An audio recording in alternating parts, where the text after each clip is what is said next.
RDC TV. O Rio Grande se conecta aqui.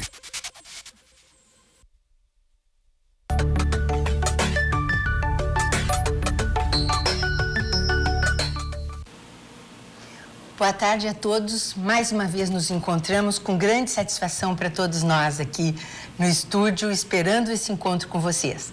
O nosso tema de hoje diz respeito ao mês de novembro, porque nós começamos o mês de novembro homenageando aquelas pessoas que nós perdemos. E é muito importante, e cada um que vive em família o sabe, que nós tenhamos um clima amistoso quando da perda de um genitor, de uma genitora, de um progenitor que deixa patrimônio. Muitas vezes a pessoa deixa o patrimônio e isso vai causar litígio entre os herdeiros necessários, entre aqueles que se querem como herdeiros e não o são. Então, é um momento muito difícil. Em função disso, eu achei por bem trazer para vocês uma matéria que diz respeito à sucessão. Tudo que nós podemos querer saber sobre o direito sucessório da pessoa física, e inclusive num outro programa nós vamos fazer sobre a empresa, sucessão na empresa, nós vamos abordar hoje. E, em complementação, nós vamos ter o conhecimento sobre o direito notarial, a importância do direito notarial e registral, a importância de se fazer um testamento, a importância de não deixar os nossos herdeiros brigarem, muitas vezes até fazendo um adiantamento de legítimo, o que às vezes convém, outras não convém. Então, para isso, eu trouxe duas convidadas hoje, que é a doutora Patrícia Presser. A doutora Patrícia é tabeliã substituta do 10º tabelionato e pós-graduada em Direito Notarial e Registral. Doutora, muito obrigada por aceitar o nosso convite, por estar aqui esclarecendo ao nosso público. Eu que agradeço o convite. Uma boa tarde para todas nós. Para todas nós, com certeza. E também a mestre doutora Karime Costa Lunga, que é professora da GVLO, que é a pós-graduação da Fundação Getúlio Vargas, e mestre doutora pela URGS. É uma satisfação tê-la aqui conosco, doutora. Satisfação é minha, muito obrigada pelo convite. Pois bem, nós vamos começar conversando com a doutora Karime sobre essa parte jurídica do direito sucessório. Doutora, por gentileza, quando, em que momento nós temos que ficar preocupados porque se abriu a sucessão e quem são os herdeiros dispostos em lei?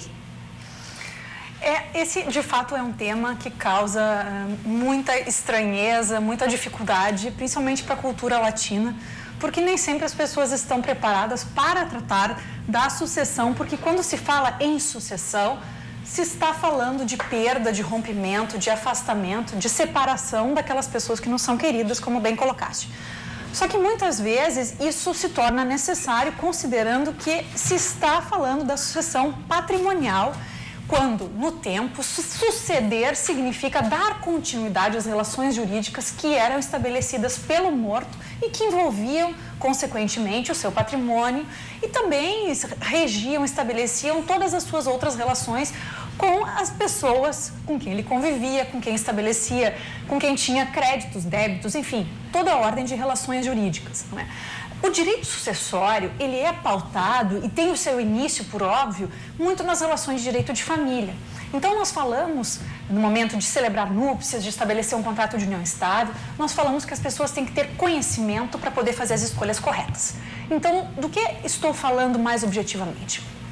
Quando nós, no direito sucessório, damos continuidade às relações de direito de família, nós temos que saber que lá no momento em que ocorre a celebração das núpcias, esses efeitos vão também surgir quando ocorrer, eventualmente, o falecimento desses casais, dos pais, dos filhos, como colocaste. Então, o que acontece? O casal, quando casa ou quando faz um contrato de união estável, deve ter conhecimento efetivo das suas escolhas para poder fazê-las com coerência, para poder fazê-las com a devida noção dos seus efeitos. Então, as partes vão até o tabelionato e conversam com a doutora Patrícia na companhia de um advogado, ou não, enfim, E lá dizem, quero saber como se comportam os regimes de bens. E o que significa? Significa que, em havendo separação ou no falecimento de uma das partes, e também no falecimento, precisamos saber o que isso significa. As pessoas que casaram antes da entrada em vigor deste código de 2002, né, que entrou em vigor em 2003, não sabiam que, de repente, com um novo código, os efeitos que se iriam aparecer com o falecimento das partes mudariam completamente. Nós vamos falar sobre isso ao longo do programa, não é? Mas quando nós falamos em herdeiros necessários, quem casou sob a vigência do Código de 1916 tinha uma noção do que eram os herdeiros necessários. Quando entrou em vigor o Código de 2002, entrou em 2003, esses herdeiros necessários viram acrescida a sua figura mais um. Então, antes nós tínhamos como herdeiros necessários quem? Os descendentes, sem fim, numa linha reta sem fim, filhos, netos e assim por diante. Em não os havendo os ascendentes, não é? Pais, avós, bisavós e assim por diante, sempre o mais próximo afastando o mais remoto, ou seja, em havendo descendentes e também ascendentes, os descendentes têm preferência em relação aos ascendentes. Vulgarmente falando, se existirem filhos e pais, com o falecimento daquele homem ou daquela mulher, os filhos dele herdam e não os seus pais, não é? E o que aconteceu com a entrada em vigor deste novo código? Foi acrescida a figura do cônjuge sobrevivente.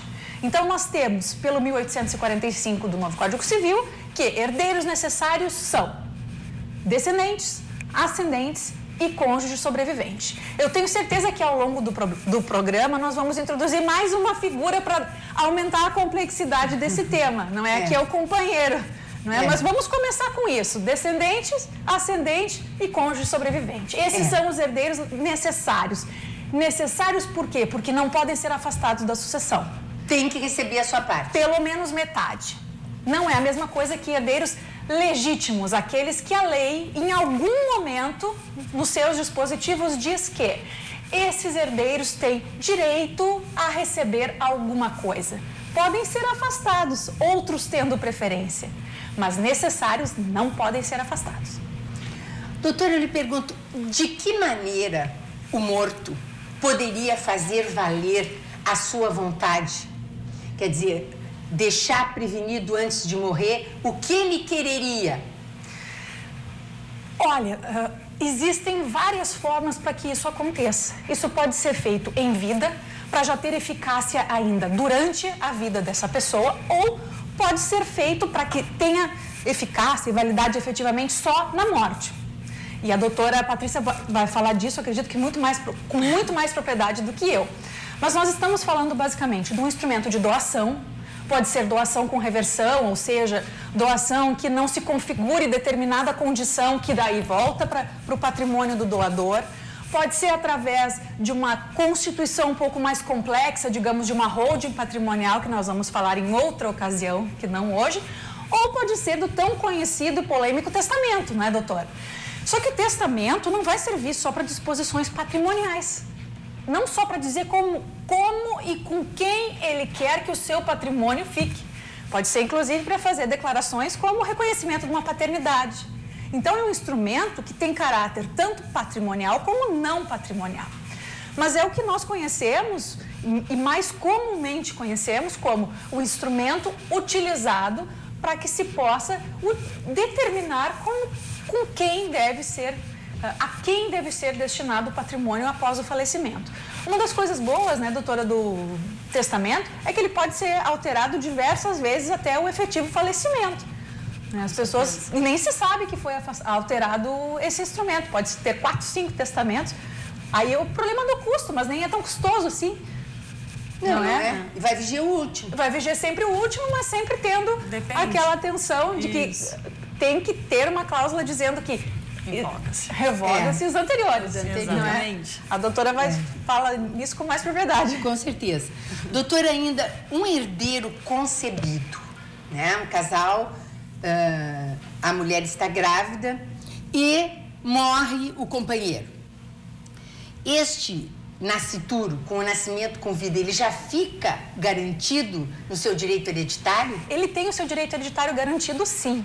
o que também não é estranho, mas é interessante, é que se ainda não houve a fecundação, efetivamente existe um prazo de até 2 anos para que seja fecundado e para que ele tenha direito a receber, né? Se não é respeitado esse prazo, aí não se pode mais garantir os direitos desse embrião, digamos assim. Quer dizer que se fala isso também em inseminação assistida. Sim, né? sim. Tanto pode estar grávida quanto fazer uma inseminação Isso. após a morte dentro do prazo legal, não é?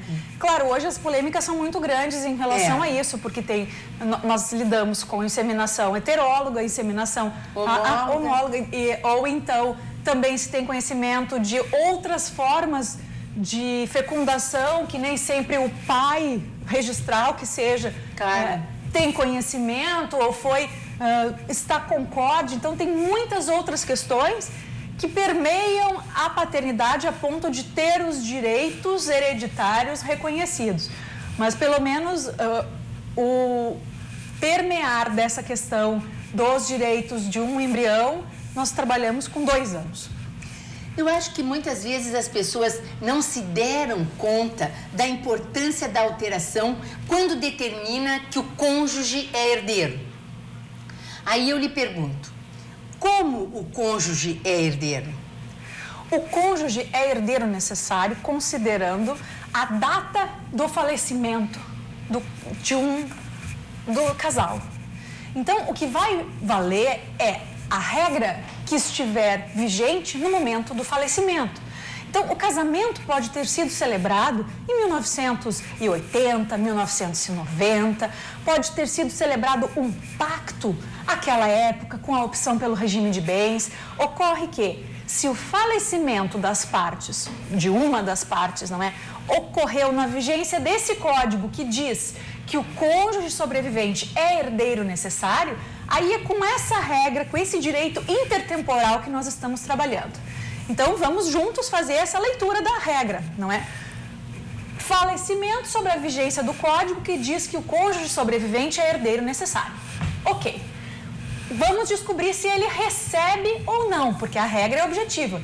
Cônjuge sobrevivente é herdeiro necessário. Recebe ou não? Então, temos que saber com quem ele está concorrendo. Está concorrendo com descendentes? Está concorrendo com ascendentes? Está concorrendo com descendentes. Bom, aí vai depender do regime de bens, que foi a escolha do casal quando celebrado o casamento. Não interessa o ano, eu só preciso saber quando foi celebrado o casamento e se nesse momento houve uma opção pelo regime de bens. Se a concorrência é com os ascendentes, sequer interessa a escolha pelo regime de bens. Automaticamente, o cônjuge concorre com os ascendentes. Se não tem nem descendentes nem ascendentes, o patrimônio vai todo para o cônjuge, a não ser que eles tenham procurado a doutora Patrícia para fazer um testamento. Aliás, eu acho que hoje todos nós deveríamos ter um testamento, não é? A lei é tão ampla, estendeu tantos direitos para que o patrimônio não fique só sucessível em linha reta, que essas alturas da vida um testamento é muito importante. O importante também é as pessoas estarem preparadas para isso, porque muitas vezes existe a dificuldade de lidar com a finitude. Então, as pessoas deixam de declarar a sua vontade ou de declarar fatos importantes, porque isso significa tratar da finitude. É muito difícil de enfrentar, né? Bem, nós temos que fazer um intervalo, esse assunto é muito importante. Hoje mesmo, antes de vir para cá, eu estava falando com algumas pessoas e falei qual era o tema e uma disse assim para mim, Sala, mas isso a gente tem uma ideia do que é o direito de herança? Ninguém tem uma ideia. Nós estudamos e trabalhamos com isso sempre e sempre temos que nos aprofundar mais, não é? Mas na nossa volta do intervalo, eu vou perguntar para a doutora Karime sobre o direito do companheiro. Porque nós já falamos do direito do cônjuge, daquele que é casado até em separação de bens e que vai herdar. Ele pode não ser meio, mas é herdeiro. Então, na volta, nós vamos falar sobre o direito hereditário do companheiro. Será que ele os tem? Um intervalo e esperamos por vocês.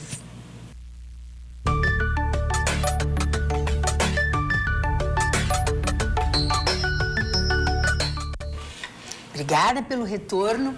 Nós vamos continuar, então, perguntando para a doutora Karime como é que herdam, se é que herdam, os companheiros. A união estável é uma forma, por óbvio, de constituição de entidade familiar. A diferença é que não é, via de regra, não é formalizada. Muito se vê, em alguns casos, que as partes procuram tabelionato para estabelecer uma escritura de declaração de união estável, não é? Que aí já é meio caminho andado. Caso contrário, precisa-se inicialmente comprovar a existência dessa união para que se então possa buscar os efeitos dela decorrentes. Quais seriam? Efeitos de cunho pessoal, de cunho patrimonial, e é o que nos interessa aqui, de cunho patrimonial, objetivamente, os direitos sucessórios, não é? O nosso código, quando entrou em vigor, apresentou, meio que empurrado lá no meio dos seus livros, não é? Do livro de direito de família, o direito da união estável, lá perdida na parte do direito pessoal, e depois no direito sucessório, um único artigo que tratava do direito sucessório de quem vivia em união estável, 1790, que há pouquíssimo tempo foi considerado inconstitucional. Inconstitucional por quê? Porque ele apresentava um retrocesso muito grande em relação a leis anteriores ao Código, que já vigiam, estendendo direitos patrimoniais quase que semelhantes, que muito se equiparavam aos direitos patrimoniais sucessórios decorrentes da união estável, anteriores à entrada em vigor do Código. Então, nós tínhamos o casamento, considerado uma entidade familiar, onde existia comunhão plena de vida e as partes ali viviam bem, sem qualquer tipo de problema. Tínhamos uma união estável, considerada como entidade familiar, mas que recebia um certo cunho inferior ao casamento, e isso se via claramente nos direitos sucessórios, que eram inferiores aos direitos sucessórios originados na união estável. Bem o que eu falei quando disse que o cônjuge sobrevivente foi desde logo considerado herdeiro necessário pelo artigo 1845, mas o companheiro não. O direito sucessório do companheiro veio na lei taxado em um único artigo, cheio de dificuldades para que se pudesse interpretar e efetivamente aplicar essa regra, não é? Eu não vou nem falar como era a regra, porque hoje nós estamos lidando com a inconstitucionalidade dessa regra e, consequentemente, a equiparação dos direitos patrimoniais de quem vive em união estável com o casado, com o cônjuge. Aguardamos apenas alguns julgamentos ainda de embargos declaratórios junto ao STF para que se saiba efetivamente a partir de quando isso vai entrar em vigor. Então, em resumo, o que eu estou dizendo, respondendo à tua pergunta? Existem sim direitos patrimoniais a título sucessório decorrentes da união estável, que serão concedidos a quem vive em união estável, só não se sabe a partir de quando eles vão viger, não é? E são semelhantes aos direitos concedidos ao cônjuge. Claro, em que circunstância, como se vai receber, aí vai depender efetivamente do regime de bens, antes até do regime de bens, com quem será a concorrência? Com descendentes? Com ascendentes? Ah, tem descendentes, então qual é o regime de bens? É a mesma equação. Vai ser a mesma equação que se faz para o cônjuge, só estamos aguardando como o STF vai efetivamente determinar que essa regra da inconstitucionalidade se aplique aos processos que já estão em vigor e ainda não tem coisa julgada, ou seja, não terminaram ainda por completo, não é? Ou novos processos que venham a surgir daqui para frente. É verdade. Agora, eu queria fazer uma colocação, começando no divórcio. Nós, muitas vezes, em épocas anteriores, ouvíamos alguém dizer, não te dou o divórcio. Hoje a gente sabe que o divórcio pode acontecer, quer queiram os dois ou quer queira só um. Então, é automático, nem se passa mais pela separação judicial. E, não obstante, o nosso Tribunal de Justiça, na súmula 39, tenha dito que pode haver, que é reconhecida a possibilidade de se optar pela separação judicial antes do divórcio. Mas, hoje, a frase que se ouve ainda, muitas vezes, de pessoas que não conhecem a lei e que não procuraram conhecê-la, é aquelas colocações desse tipo: não me incomoda que eu vou te deserdar, não é? Então, eu pergunto, doutora Karime, em que caso cabe esta frase, que, em princípio, pode ser absurda? Nós ouvimos muito esse comentário, né, em boca fria, vou te deserdar, não faz isso, não faz aquilo, mas em tom de ameaça. Mas existem casos específicos em que isso pode efetivamente ocorrer, como, por exemplo, tentativa de assassinato do genitor, ou trânsito em julgado de uma sentença que diga que o filho tentou matar o pai, ou ao contrário, né? Então não é bem assim, não. Não é bem assim, não dá para sair dizendo eu vou te deserdar em tom de ameaça, em tom de bullying mesmo, né? Para usar um termo bem atual. Não é bem assim. Não se assustem. Com certeza. Vocês têm que ter feito uma coisa muito grave para chegar nesse ponto. E procurem não fazer, para serem merecedores do trabalho que o pai de vocês e que a mãe de vocês teve. Agora eu lhe pergunto, nessa ordem sucessória, uns, como a senhora colocou, têm preferência, afastam os mais remotos. Então, se eu tenho filhos, para quem eu vou deixar minha herança, antes dos meus netos herdarem, os meus filhos herdarão. Então, eu lhe pergunto, qual a ordem de preferência para suceder? Primeiro os descendentes, não é? Depois os ascendentes, sempre em concorrência com o cônjuge sobrevivente, e em não os havendo, nem descendente nem ascendente, a herança se destina inteiramente para o cônjuge. Então vamos repetir devagar para o nosso telespectador. Eu falo rápido demais. Para o nosso telespectador poder absorver bem. Primeiro lugar... Primeiramente herdam os descendentes em concorrência com o cônjuge sobrevivente, ou seja, os filhos concorrendo com o cônjuge do morto, os netos concorrendo com o cônjuge do morto, os bisnetos concorrendo com o cônjuge do morto. O que significa isso? Aí nós vamos chegar num ponto importante também. Estamos falando sobre o direito de representação. Então, em não havendo filhos, mas netos, os filhos fazem, com seu pré-falecimento aos avós, os netos têm direito de representar os seus pais pré-falecidos em relação ao avô, não é? Então, agora é aquela hora que dá vontade de ter um quadro negro, um PowerPoint, mas eu ainda prefiro o quadro negro ou o quadro branco com uma caneta, enfim. Né? Fazer os bonequinhos. Fazer o bonequinho, né? Fazer o tronco, vamos chegar no tronco comum para mostrar bem como é que isso funciona. Nós vamos tentar explicar. Ou seja, os filhos sendo pré-falecidos aos pais, isso significa que os netos podem herdar essa sucessão em representação aos pais. Isso não se repete para cima. É importante também comentar que essa representação ela vem na divisão dos irmãos, né?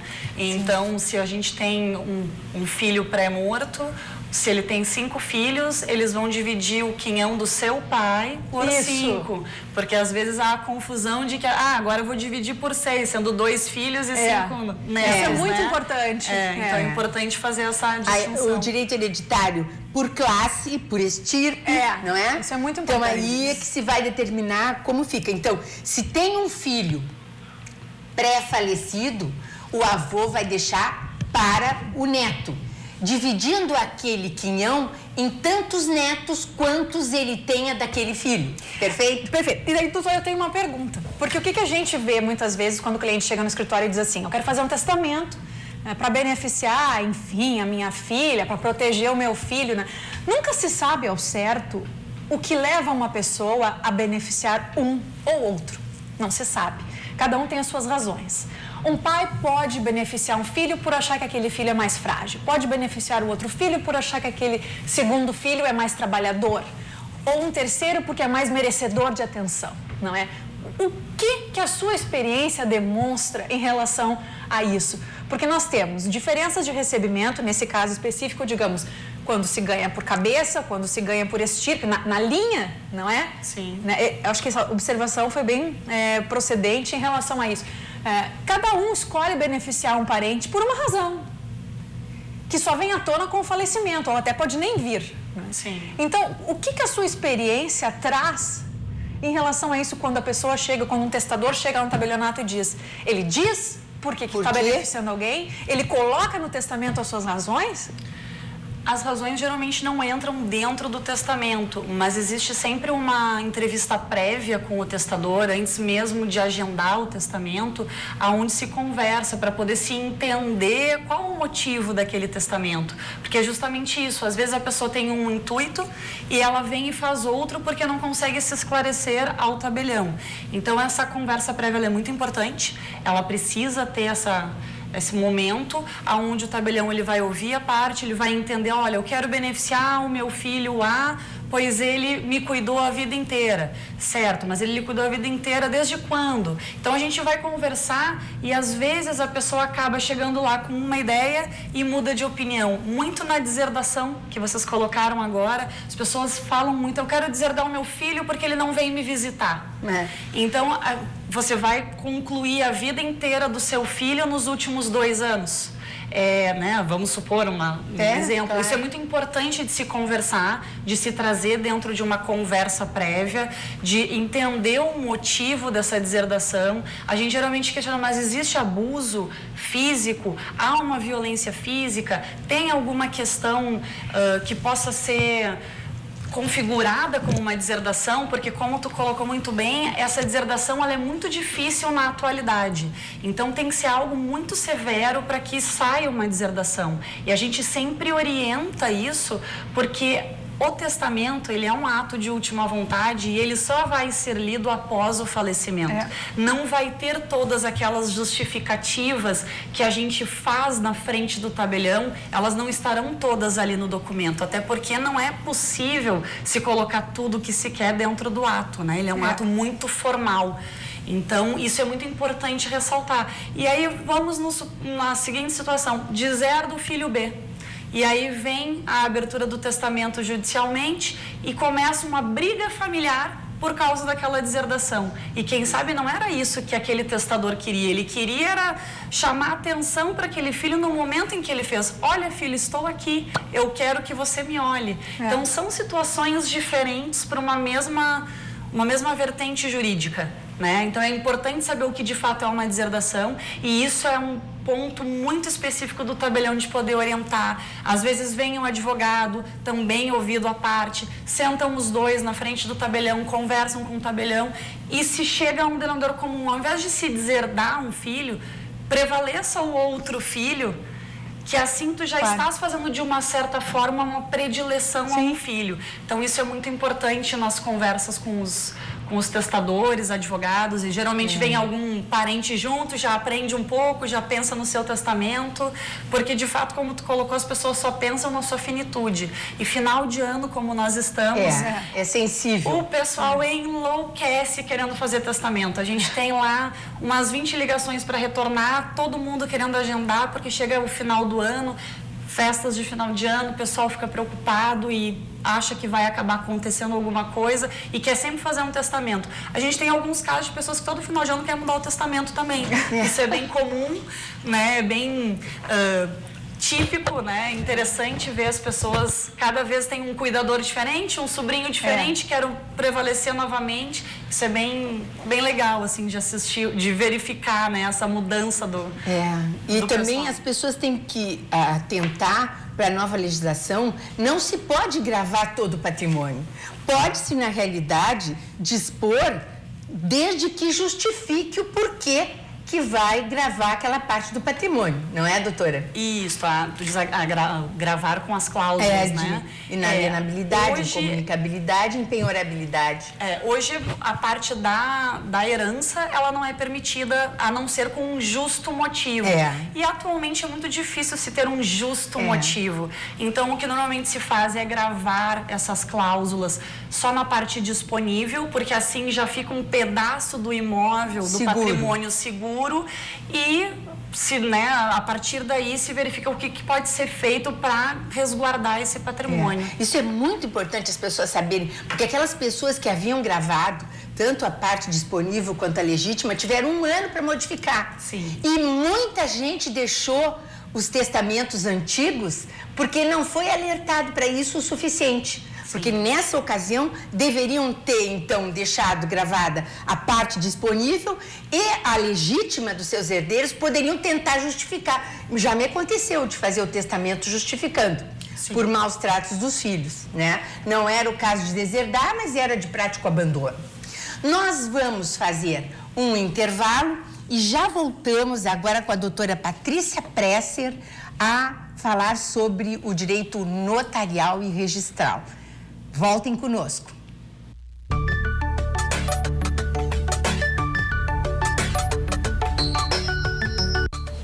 Bom tê-los na nossa companhia de novo.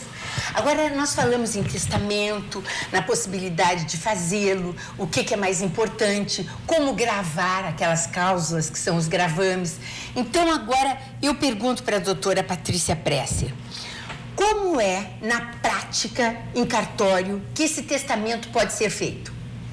Bom, doutora, a gente tem 3 formas pelo Código Civil, né? Que é o cerrado, o testamento público e o particular. No tabelionato, faz-se o testamento público e é o mais usual atualmente. Mas vamos explicar todos rapidamente para que a gente possa, daqui a pouco, alguém queira utilizar algum outro modelo. O testamento cerrado, ele já não é mais muito utilizado. Confesso que eu tenho 20 anos de cartório e nunca recebi o pedido para fazer o cerrado, né? Que seria somente uma chancela do tabelião, fica somente registrado num livro específico. Ele é um documento redigido pelo testador, ele assina, ele fecha e ninguém sabe o conteúdo daquele documento. Então, ele vai até o tabelião com mais 2 testemunhas e pede para fazer aquele registro do testamento. Feito isso, o tabelião vai fazer, existe todo um procedimento de costura, de utilizar uma cera, é um procedimento bonito. Para fechar o documento. Para fechar o documento, mas ele não tem muita utilidade. Faz-se isso, faz aquele registro, o documento não fica no tabelionato, ele retorna com o testador e, quando do seu falecimento, então vai se abrir esse testamento cerrado em frente ao juiz. Cumpre ressaltar que havendo qualquer rasgo nessa costura feita, ou se a própria cera que é colocada, ela tem algum tipo de quebra, esse documento ele é considerado inválido. Então, o juiz vai analisar tudo isso e acaba se tornando um pouco complicado. Pegou fogo a casa, me mudei, perdi o documento, tem que fazer de novo. Então, ninguém sabe o que tinha dentro. Ele é muito bonito em cena de filme, novela, mas na prática ele não é usual. Temos o particular também, que é feito ou de próprio punho ou mecanizado pelo testador.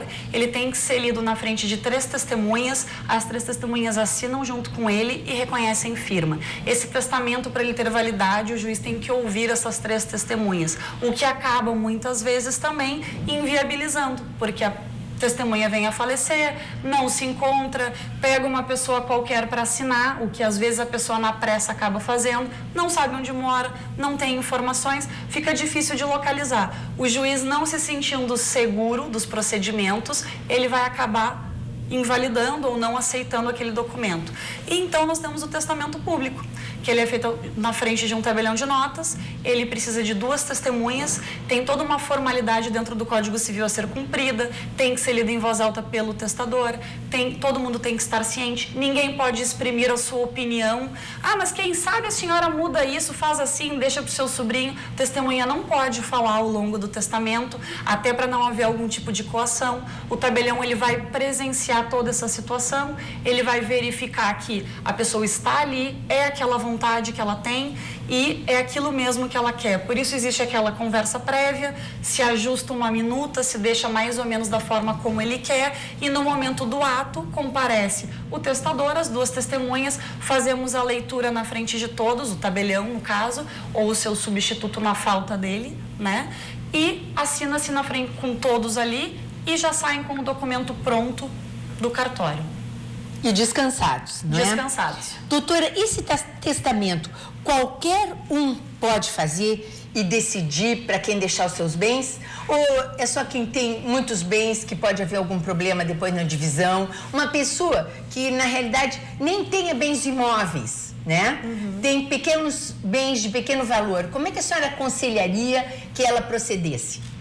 Bem, o testamento, ele, como a doutora Karen comentou no início, ele pode ser extrapatrimonial, ele pode só para reconhecer um filho, para deserdar alguém, ele tem o cunho patrimonial, é o principal, mas ele tem outras funções. Posso abrir um instituto através do testamento, né, no meu ato de disposição. Então, existem algumas situações que são possíveis. O testamento pode ser feito por qualquer pessoa, tá? Então, eu tenho, quer seja um carro, joias, ele pode ser feito. O que se indica nesses casos, quando são posses de pequena monta e que não são imóveis, é que se faça um codicilo. O codicilo é um documento particular, ele é escrito de próprio punho, ou caso a pessoa tenha muitos bens, não quero redigir todo o documento, redija as últimas linhas do testamento e leva ao tabelião junto com as testemunhas e faz o reconhecimento da letra e da firma, não só da sua assinatura, mas da letra também, para dizer que de fato aquele codicilo foi todo feito por ele, né? Isso é muito importante. Quando a pessoa quer fazer os dois, quero fazer o testamento dos meus bens imóveis e quero fazer o codicilo das minhas joias. Isso mesmo, isso é muito importante. Isso, então o que a gente geralmente faz? O testamento, ao término do testamento, se diz que há um codicilo feito de próprio punho, no qual foi reconhecido letra e firma no mesmo momento, mas ele não vai anexo ao testamento e nem fica arquivado no tabelionato. Porém, foi dito que existe, então o herdeiro já pode ir atrás desse documento. Vamos achar o codicilo para saber como ficam as joias da mamãe. Doutora, é muito importante isso, porque muitas vezes brigam por coisas de menos significado. Filha e nora brigando por joias, então Sim. esse codicilo é cabível, muito. Claro. Eu lhe pergunto, com o falecimento do autor da herança, na realidade essa família pode não saber se há ou não testamento, Sim. não é? Como é que as pessoas podem se informar se há ou não testamento deixado pelo seu genitor ou pelo seu progenitor? Atualmente, o CNJ ele criou um provimento, deixa eu só pegar o número dele aqui, o número 56, provimento 56 de 2016. Ele existe justamente para isso, é uma garantia das pessoas para que haja conhecimento desses testamentos, e ele é a nível nacional. Então, hoje, para se fazer um inventário, quer seja na esfera judicial ou na esfera extrajudicial, a gente precisa tirar a certidão da Central de Testamento, que é a chamada CENSEC. Lá nós vamos ter do Brasil inteiro. O Rio Grande do Sul já alimentou esse sistema desde o ano 2000. Mas nós também temos a central regional aqui do estado, que tem todos os testamentos anteriores. Então, se a pessoa nunca saiu do Rio Grande do Sul, temos todas as informações de testamentos em ambas as centrais. Agora, se a pessoa mudou muito, é um militar que, né, teve várias residências e domicílios, aí sim pode-se pegar a central de testamento para se ter essa garantia. Mas o codicilo não vai nessas informações. A central de testamento, como a senhora colocou, é muito importante. Não era na Andrade Neves? Não foi uma época? Onde é que é agora? Isso, a central de testamento era na Andrade Neves, quando o colégio notarial ficava ali. Agora fica na Borges de Medeiros, no colégio notarial também. Essa é a nossa central regional, né? Sim. Temos a CENSEC, que ela é via internet. Então, a obrigatória por lei é a CENSEC, mas a regional fica ali na Borges de Medeiros. Isso é muito importante, porque se vocês têm desconfiança se há ou não um testamento, às vezes há um testamento, vocês não sabem, foram privilegiados por aquele testamento público e a pessoa nem toma conhecimento, Sim, né, doutora? Sim. E às vezes a gente acaba procurando de cartório em cartório e se perde muito tempo. Não, essa informação é muito importante mesmo. É muito importante. E nada impede que esse testamento seja feito em outro estado, né? Em outra Exatamente. cidade, não depende da natureza nem localização do patrimônio. Isso, às vezes cidade do interior o pessoal vem a Porto Alegre porque não quer, como a cidade é muito pequena, mesmo que o tabelião não fale nada, mas agendou o testamento, a cidade está sabendo. Então o pessoal acaba vindo a Porto Alegre, que já não existe essa proximidade entre cidadãos, né? Então acaba sendo preferível vir aqui e aí a família acaba não sabendo. Eu já fiz muito fora daqui de Porto Alegre, do interior. Doutora, deixa eu lhe fazer uma pergunta. Feito o testamento, muitas pessoas pensam que não há necessidade de fazer inventário. Então, por gentileza, explique isso para o nosso telespectador. Bem. Nós estamos hoje fazendo um serviço de utilidade pública. É muito importante. Então, o testamento, pelo próprio nome, ele é um ato de disposição de última vontade. Então, ele só vai ter a sua validade após o falecimento. E essa validade, ela precisa ser verificada por um juiz. Ela precisa que o juiz verifique que todos os procedimentos do Código Civil foram cumpridos pelo tabelião ou, no caso de um testamento particular, cumpridos dentro do testamento particular, e isso precisa ser analisado. E precisa ser feito o inventário, porque eu posso ter o testamento e não ter mais o patrimônio. Eu posso ter o testamento, ter revogado o testamento e aquela pessoa que tem em mãos o primeiro acha que aquele é o único documento. E aí se descobre através da central que existiam mais 3, 4 revogando aquele primeiro. Então isso é muito importante, é necessário fazer o inventário. O testamento ele não exime esse inventário, a única forma que tem é adiantamento de legítima através da doação, como a doutora Karime já falou. Fora isso, tem que ter um inventário, quer seja extrajudicial ou judicial. Doutora, quanto tempo a senhora leva para fazer um testamento público? Porque muitas vezes a pessoa chega no escritório pedindo a orientação, ela quer conhecer todo o direito sucessório para saber onde se coloca. Sim. E aí quer encaminhar o testamento para ser feito lá pelo cartório. Quanto tempo leva para o cartório fazer o testamento? Assim, o agendamento depende da disponibilidade do tabelião. Atualmente, como é final de ano, a gente tem aí uma espera no tabelionato que eu trabalho, temos uma espera de quase 15 dias. Aí, o tabelião faz 2 testamentos por dia e ainda assim tem essa demanda muito grande. Mas chegando no tabelionato, tendo tido aquela conversa prévia, meia hora, 1 hora, depende muito também do bate-papo que acontece, porque depois do testamento lido as testemunhas querem mais informações, porque também têm interesse em fazer, mas meia hora, 1 hora. Quando é um casal que quer fazer, a gente consegue levar menos tempo, porque normalmente é um passando para o outro. Então, modifica-se somente a pessoa que entra e sai da sala, porque não é feito em conjunto. Isso é muito importante a senhora colocar. Isso. Não pensem os casados que podem fazer testamento conjunto. Explique, doutora. O testamento conjunto, de uma certa forma, há uma coação, né? Claro. Porque eu posso, por exemplo, meu marido vem e deixa para mim os 50% disponível, mas eu não quero deixar para ele. E marcamos no mesmo dia. Quando esse testamento ele é conjunto, acaba havendo uma inibição de se colocar aquilo que quer. Então, os testamentos eles têm que ser feitos separadamente, mesmo que as testemunhas sejam as mesmas, e elas não podem ser nem beneficiadas do testamento, nem parentes do testador. Isso é muito importante, porque também há uma forma de coação, né? Vai se ouvir os dois separadamente e se fará os testamentos separadamente. Mas por serem testamentos muito semelhantes, então eles acabam levando menos tempo. O primeiro testamento leva um pouco mais de tempo, o segundo é só fazer a leitura novamente, conversar um pouco com o testador e as testemunhas. Doutora, muitas vezes o testador diz o seguinte: eu não tenho ninguém para levar, ou eu não quero divulgar para ninguém. O cartório consegue testemunhas para mim? Por gentileza, fale sobre essa pessoa que quer estender para o cartório essa responsabilidade.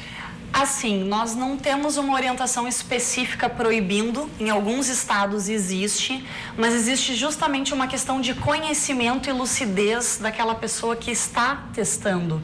É muito importante que seja uma pessoa conhecida dela, porque se houver uma discussão sobre esse testamento, e que em alguns momentos há essa discussão, apesar de ser um ato formalíssimo, existe toda uma formalidade e o tabelião ter essa orientação, tem aqueles herdeiros que entendem que aquele testamento foi feito de forma equivocada.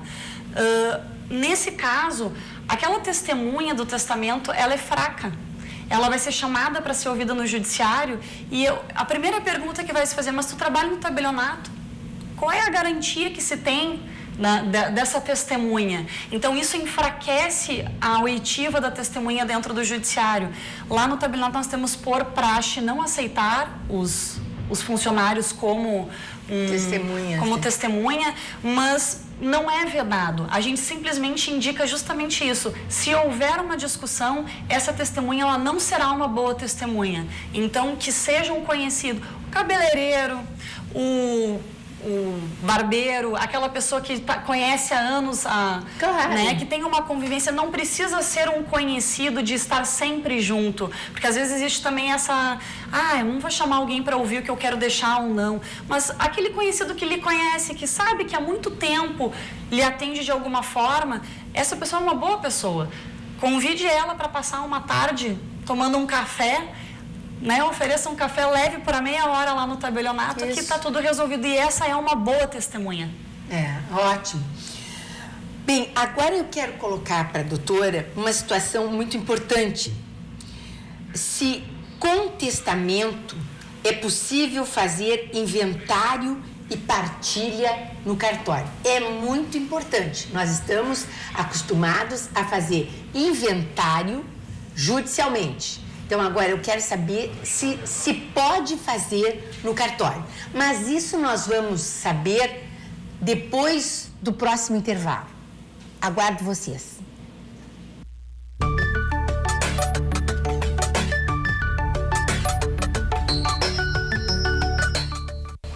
Doutora Patrícia, com testamento feito no cartório, é possível fazer um inventário e a partilha? Então, doutora, isso depende. Nós temos alguns estados que estão um pouco mais à frente do Rio Grande do Sul na permissão para fazer inventário e partilha na esfera extrajudicial. Mas aqui no Rio Grande do Sul nós temos a limitação, ela está no Código de Processo Civil, tá? Nós podemos fazer a partilha, mas não o inventário. Então, isso às vezes acaba acarretando um custo muito alto para as partes, os herdeiros. Por quê? Porque tem que se fazer a partilha no tabelionato, vai se cobrar aquele ato, vai se fazer a guia, pagar imposto, e quando chegar para a homologação no judiciário, o judiciário vai cobrar novamente.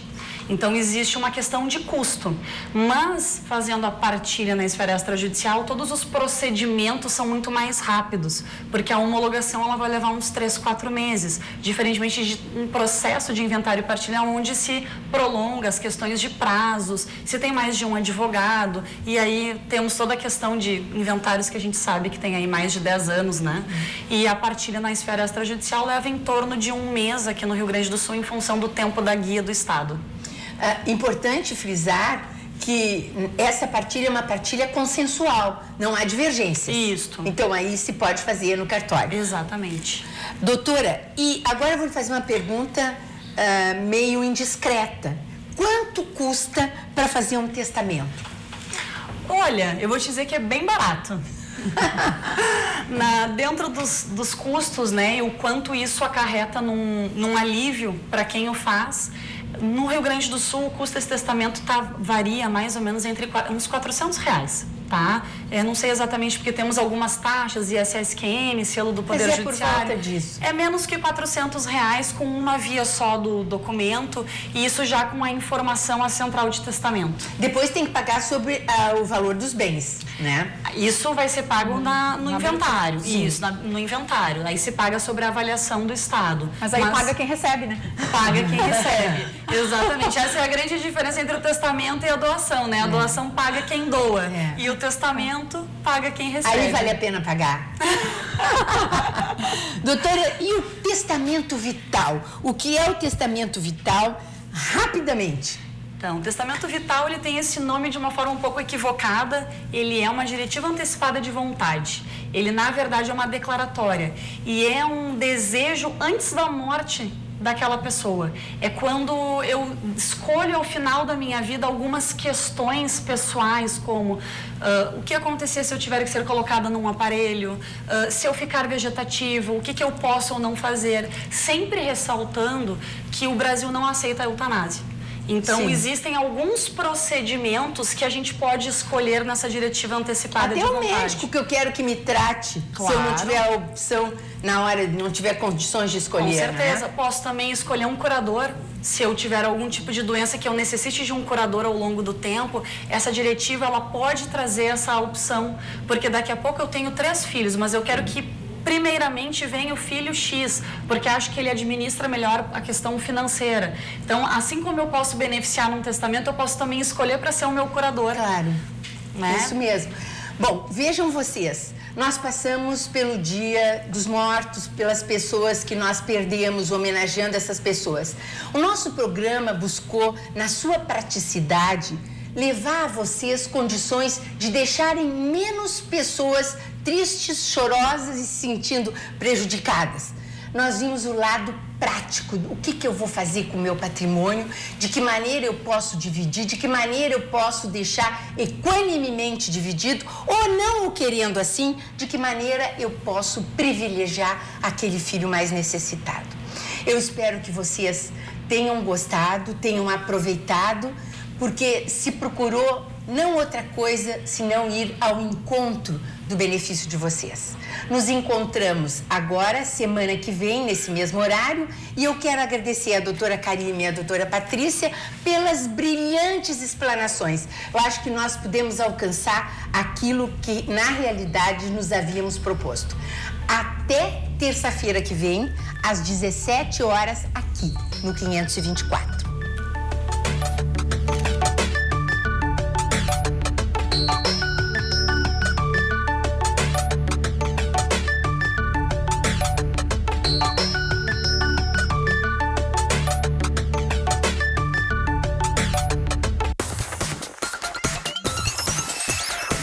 RDC TV. O Rio Grande se conecta aqui.